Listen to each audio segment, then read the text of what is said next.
Another thing I learned today was that logic will only get you so far. Logic would make us all behave as reasonable and rational automatons. But there is more to the world than that. There's emotion and the spirits as well. The human element, as Jack put it. What significance is this?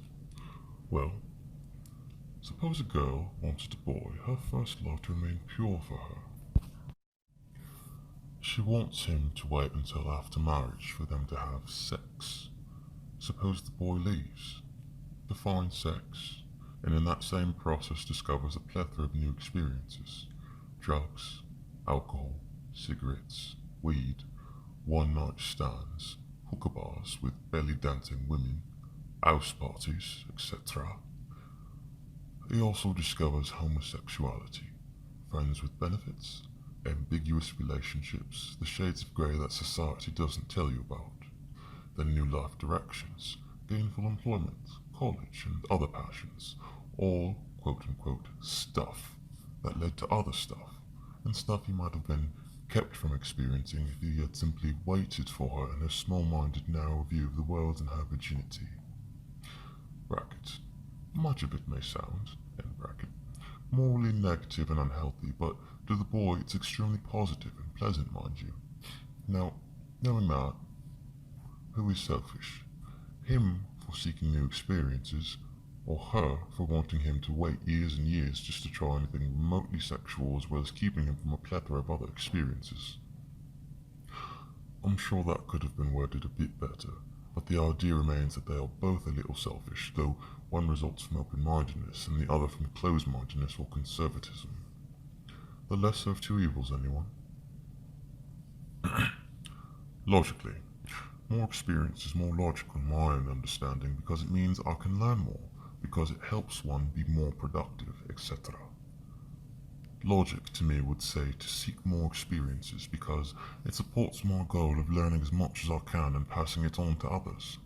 In response to the guy leaving the girl seeming logical, but perhaps logic is relative because just because it's my goal to learn and remain open to new experiences doesn't mean others have that same life goal.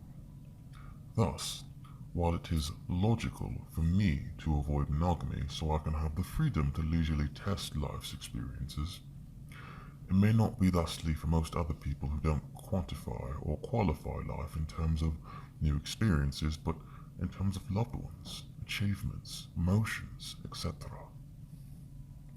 Basically, polyamory helps me meet my goal of experiencing things, but monogamy helps others meet their goal of settling down. And I'm not done experiencing, so I cannot settle down yet. The trouble with just waiting is that experiencing is a lifetime goal at current, unless I learn all there is and am satisfied. ... How does this apply to logic, you ask? Well, logic would say more experience is better, for a bunch of reasons, but primarily because if you experience something, then you gain the ability to know whether or how you'd like it or not. You understand yourself better. But emotion would restrict you from new experiences because it would suggest you don't try something new out of fear in order to stay with one person, don't do anything to upset them, and restrict yourself from new experiences. But in exchange for some of these sacrifices, you get love.